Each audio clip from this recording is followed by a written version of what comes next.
Hello everyone. तो बेटा हम पढ़ रहे हैं क्लास 12th का बायोलॉजी का first chapter sexual reproduction in flowering plants और आज की वीडियो में हम डिस्कस करने वाले हैं स्टेमेन। ठीक है, तो बेटा लास्ट वीडियो में हमने देखे थे pre fertilization structures and events, जिसमें हमने देखा था कि सबसे पहले डिसीजन लिया जाता है कि फ्लावरिंग होनी है, जिसके लिए हार्मोनल और स्ट्रक्चरल चेंजेस होते हैं, जिसकी वजह से फ्लोरल प्राइमोडियम का डिफरेंशिएशन और डेवलपमेंट होता है, इन्फ्लोरेसेंस बनता है, फ्लोरल बड बनती है और फ्लावर्स बनते हैं, जिसमें male and female reproductive structures present होते हैं।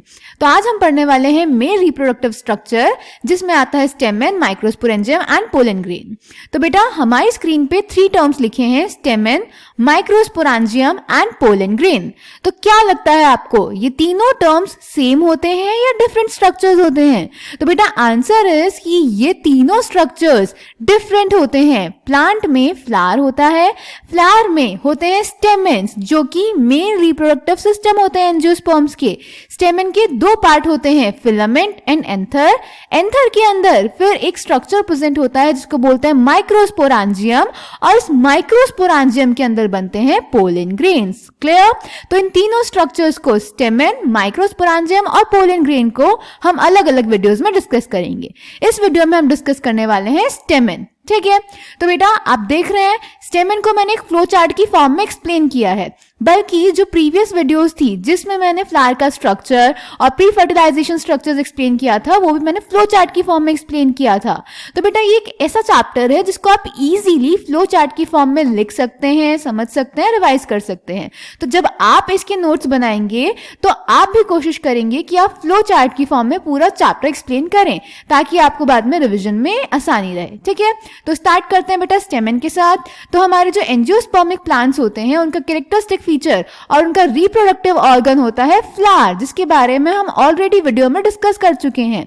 क्योंकि एंजियोस्पर्म की जो प्लांट बॉडी होती है, मेन प्लांट बॉडी स्पोरोफिटिक होती है, यानी डिप्लॉयड होती है, और फ्लावर मेन प्लांट बॉडी का पार्ट है, इसीलिए फ्लावर की प्लॉइडी भी 2n होती है।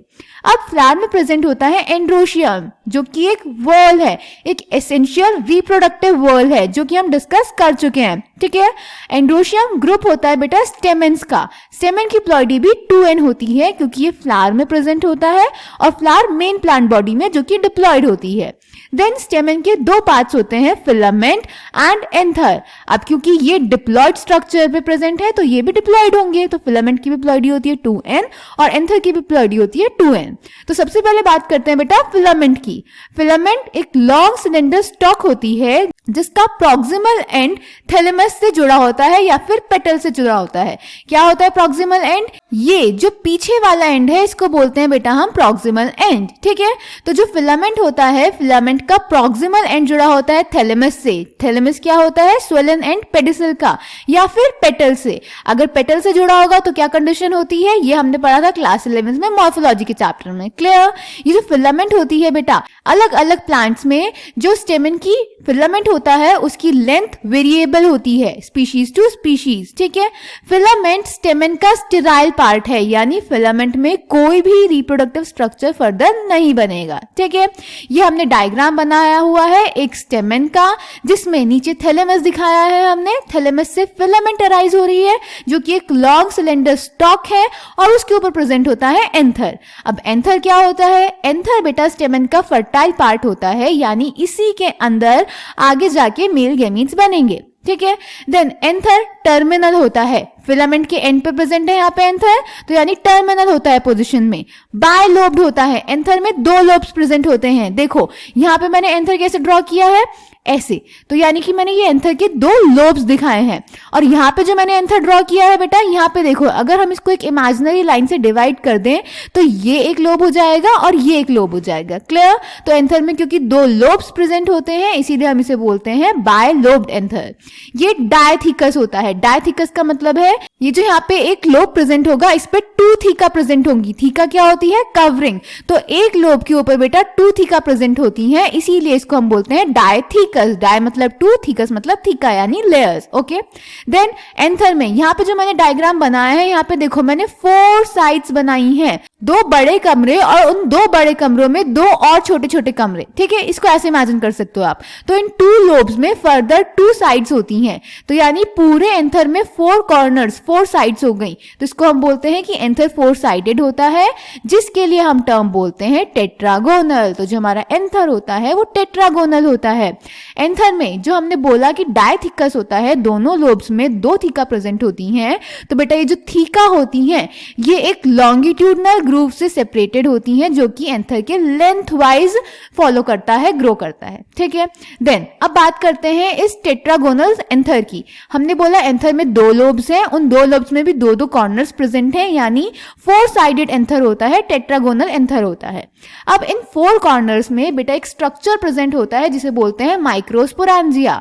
तो एक माइक्रोस्पोरेंजिया एक कॉर्नर में, दूसरा माइक्रोस्पोरेंजिया दूसरे कॉर्नर में, तीसरा थर्ड में और चौथा फोर्थ में। तो टोटल 4 माइक्रोस्पोरेंजिया प्रेजेंट होते हैं एक एंथर में, और माइक्रोस्पोरेंजिया की प्लॉइडी भी होती है 2n। क्लियर?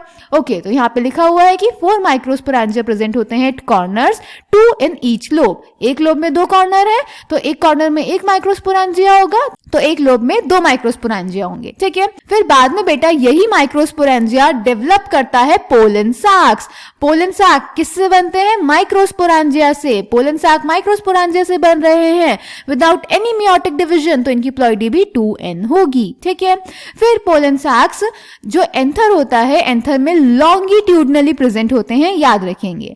और फिर इन्हीं पोलन साक्स के अंदर बेटा बनेंगे पोलन ग्रेन्स। ये मियोसिस से बनते हैं, तो ये हेप्लॉइड हो जाते हैं, यानी एनप्लॉइडी शो करते हैं। ठीक है, तो ये होता है स्टेमेन। स्टेमेन के 2 पार्ट होते हैं, फिलामेंट एंड एंथर, जो कि डिप्लॉइड होते हैं। एंथर लॉन्ग सिलेंडर स्टॉक होती है, जो कि स्टेराइल होती है, वेरिएबल लेंथ की होती है। एंथर फर्टाइल पार्ट है, डायथिकस होता है, बायलोब्ड होता है, टेट्रागोनल होता है।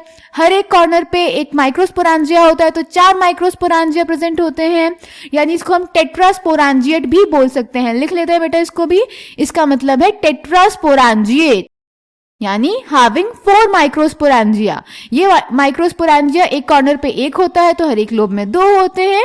यही पोलन सैक्स बनाते हैं, और इन पोलन सैक्स के अंदर पोलन ग्रेन्स बनते हैं। ठीक है, ओके बेटा, फिर यहाँ पे मैंने एक फिगर ड्रॉ किया है 3D cut section of anther. Anther को अगर हम 3 डायमेंशनल प्लेन में काटेंगे तो वो कुछ ऐसा दिखेगा। देखो यहाँ पे 2 लोब्स हैं, 2 लोब्स में 2 कॉर्नर्स हैं, उन कॉर्नर्स में पोलन सैक्स हैं जिनके अंदर पोलन ग्रेन्स हैं, और बीच में यहाँ पे लाइन ऑफ डेसेंस प्रेजेंट है, यानी जब ये लाइन ब्रेक होगी तभी एंथर डेस करेगा और पोलन ग्रेन्स रिलीज हो जाएंगे। ठीक है, अब चलते हैं बेटा एनसीईआरटी की तरफ। एनसीईआरटी में देख लेते हैं क्या लिखा हुआ है।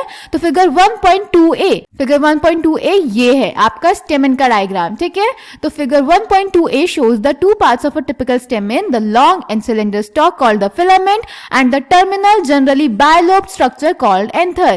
यही हमने यहाँ भी ड्रॉ किया हुआ है। Clear? Then the proximal end of the filament is attached to the thalamus, अभी हमने डिस्कस किया था, या फिर petal of the flower। The number and length of stamens are variable, vary करेगी in flowers of different species। If you were to collect a stamen each from 10 flowers, each from different species, and arrange them on a slide, you would be able to appreciate the large variation in size seen in nature।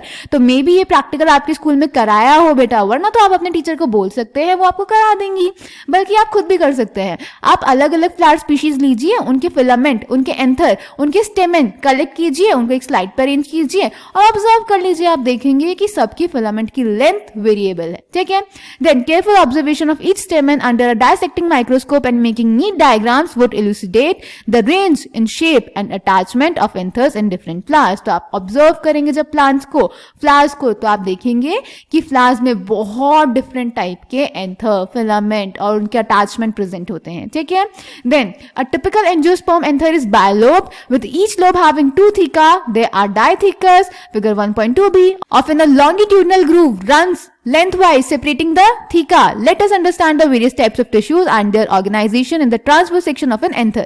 The bilobed nature of an anther is very distinct in the transverse section of the anther.